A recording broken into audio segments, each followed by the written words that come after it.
I'm only taking one step at a time towards healing myself. I had to get out, I found a way out. No more living in pain or misery. It's all about protecting my energy. Keep the negative away from me, because I am just keeping my peace. Cut off everything that no longer was serving me, and I chose to start loving myself. I walk in my purpose, no looking back, I'm only going with it. B.O. standing there, a better version of me. I must say that I'm proud of me. It's not about how you feel, I'm living proof that God is real. So let me show you how to heal. Damn it, I'm wearing it well, cause I came a long way. My journey isn't yet complete, that's what it look like to heal.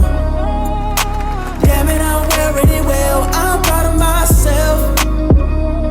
It's nothing to it, you can do it, all you gotta do is just fight through it. Create a soul, create a soul, create a soul. Just fight through it. Create a soul, create a soul, create a soul, create a soul, yeah, yeah.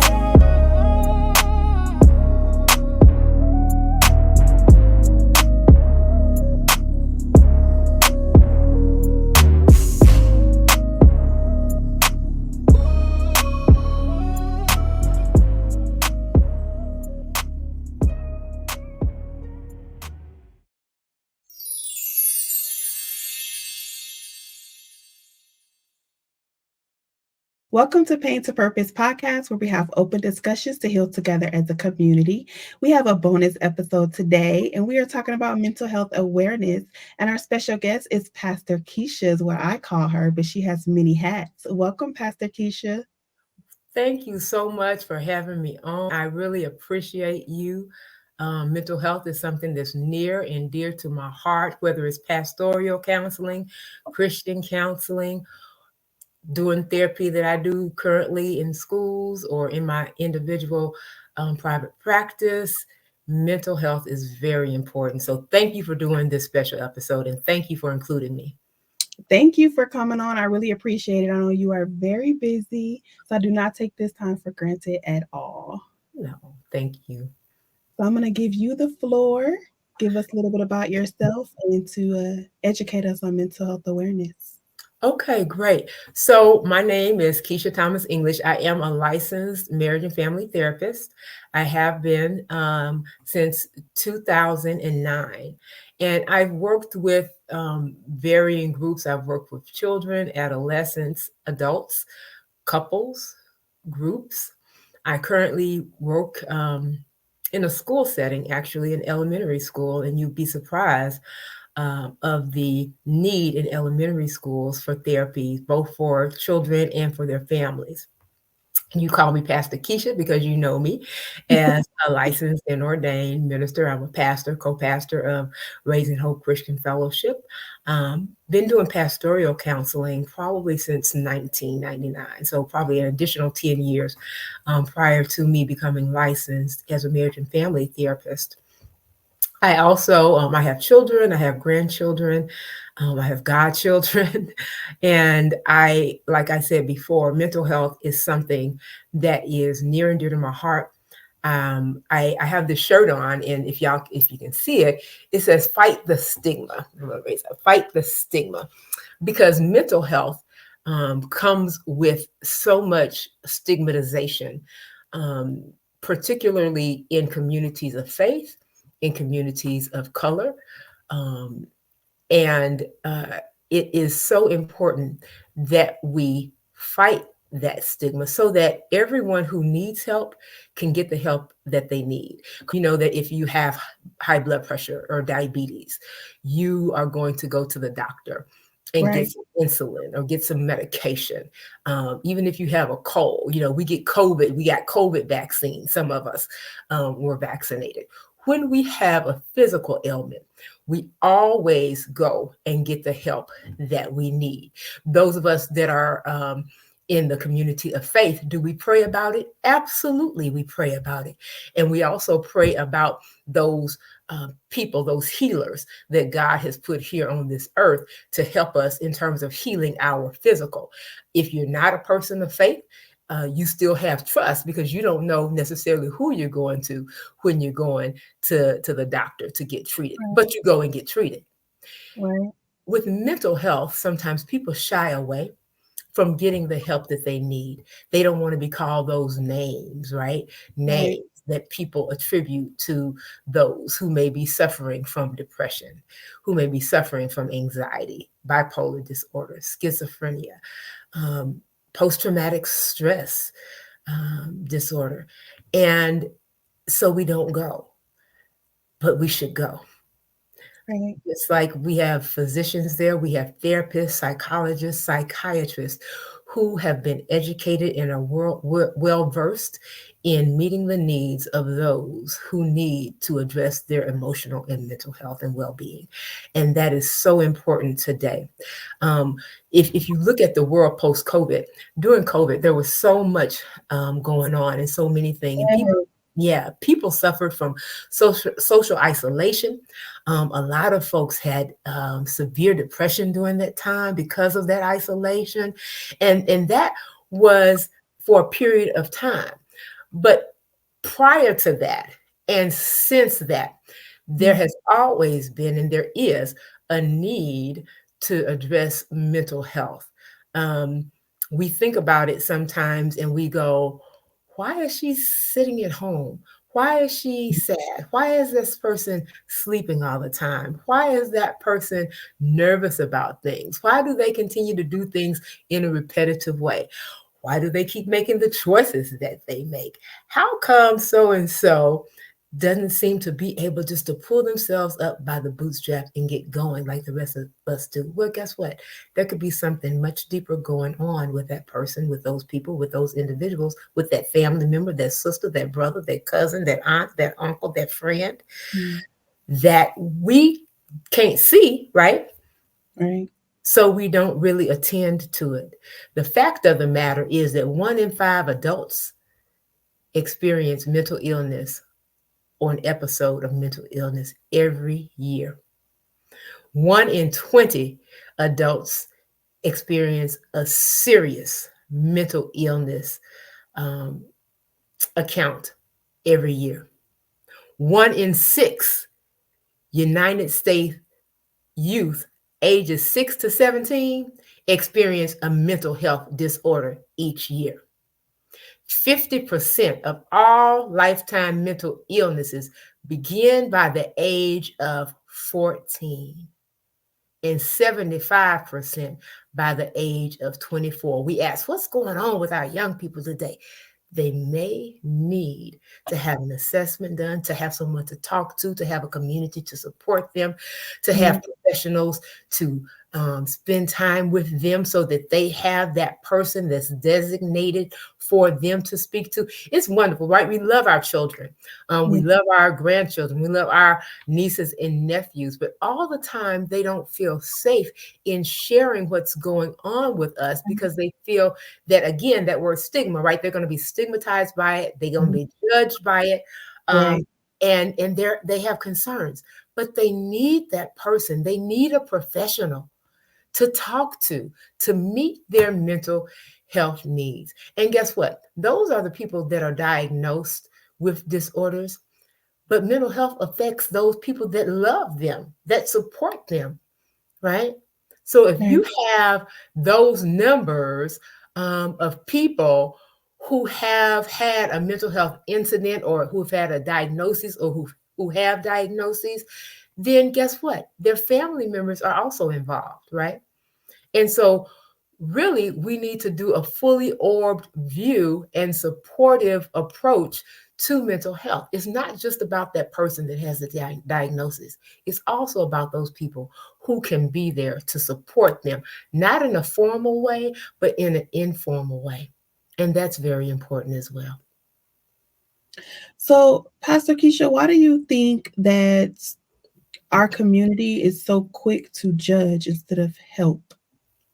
Because sometimes even if they see it, even if they can identify it, they're still quick to judge than to reach out and be there for that person. Yeah.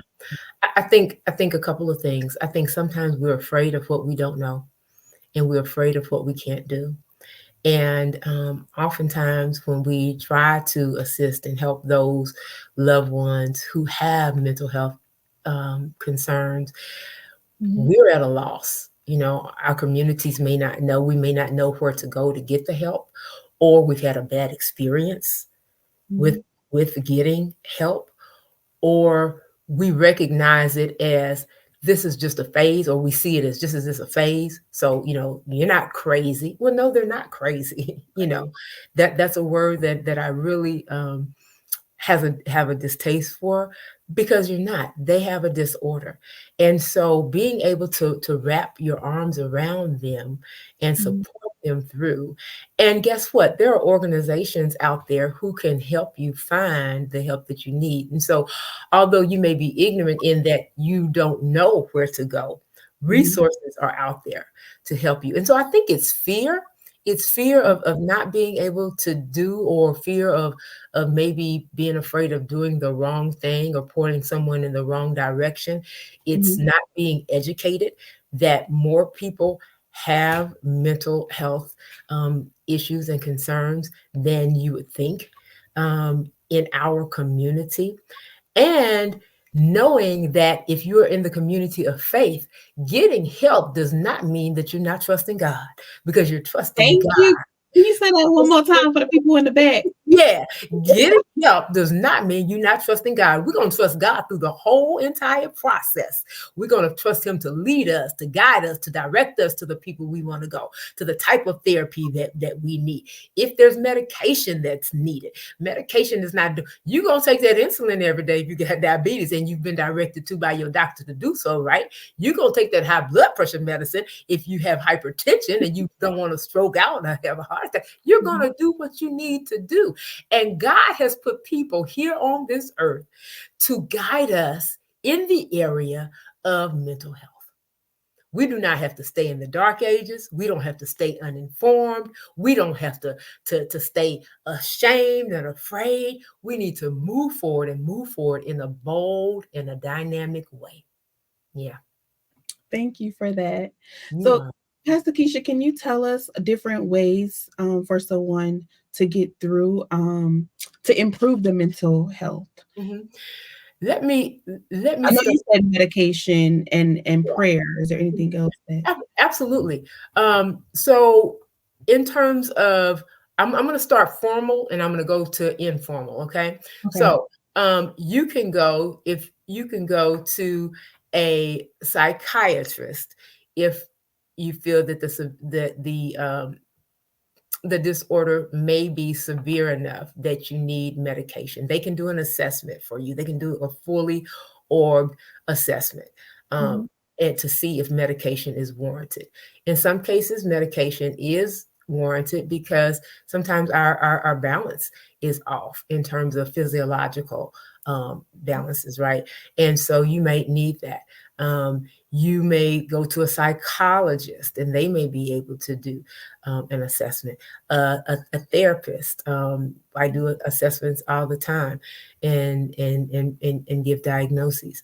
And so those are the formal things. You may engage in weekly, bi-weekly, monthly therapy sessions. Could be more than weekly, depending on what the need is. You can go for Christian therapy. You can go to pastoral counseling. One of the things that we say in the field of mental health is do no harm. And so those of us who are professionals in the field, we don't want to do any harm. And so if something is presented to us that is beyond our scope of expertise, we refer out. You know what? I don't prescribe medication, but if I feel that through my assessment and through our work together that you need medication, I will refer you to a psychiatrist or to your primary physician who can refer you to someone to get you the help that you need. For our children, they can be assessed for ADHD. I think that sometimes, we a lot of people feel a certain kind of way about ADHD, but some children need those assessments done so that we can meet them where they are and we can kind of tap into those things that will work for them in terms of treatment modalities. Yes, prayer is always warranted.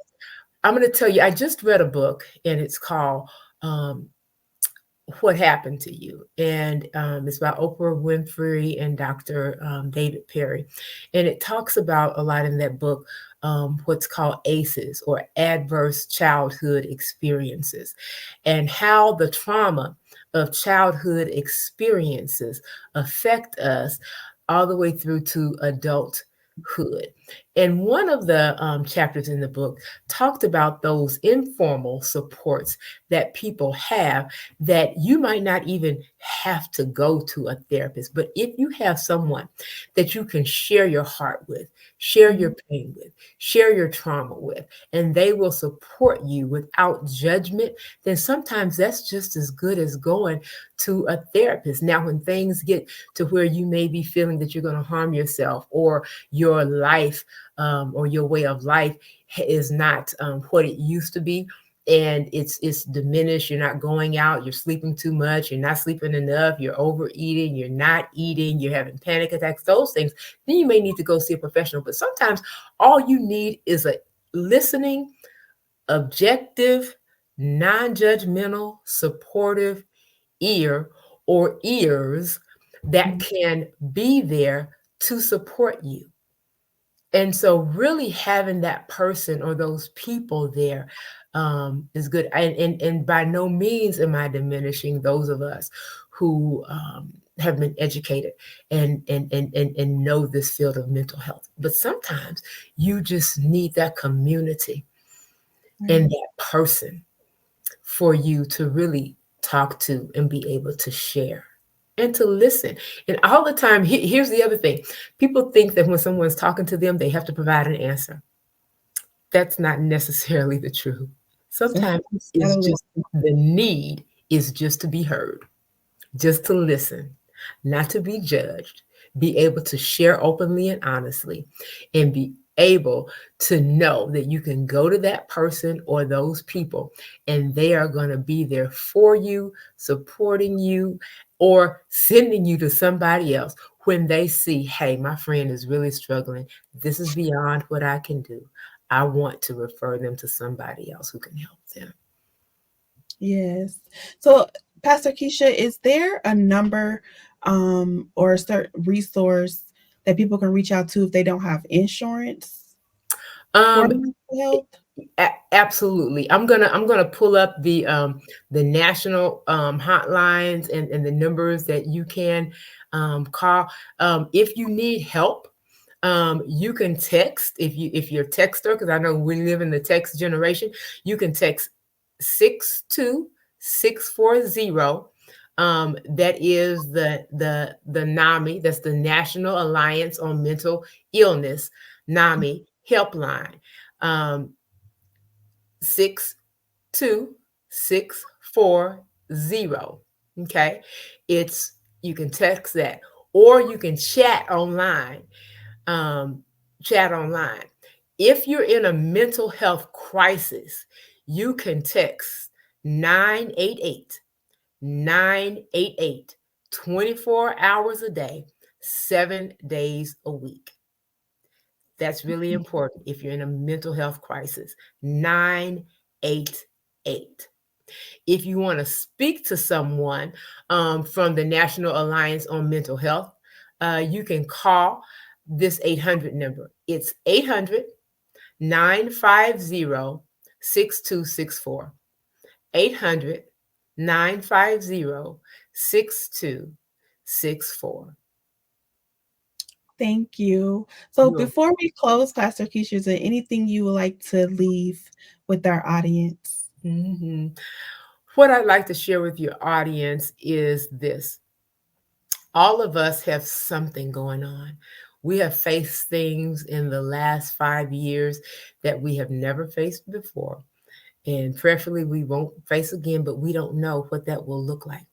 If you're struggling in any way, if you have a mental health crisis, or if it's not a crisis, but you don't feel like yourself, or you have a person that you're close to that you're seeing some changes in terms of their mental health, their emotional well-being, please, please, please, let's not judge, let's not buy into the stigma, but let's help them and then refer them to those who can help them when it's beyond our scope to do. Continue to pray, continue to be hopeful, continue to do those things when you're in the community of faith that we do, but know that there are professionals out there that can help us, and they're willing to do so. Thank you so much. You're Thank welcome. you again for coming on. And to Mhm. my audience, remember it's only pain until you start to discover your purpose and start your healing journey. I will see you next Monday.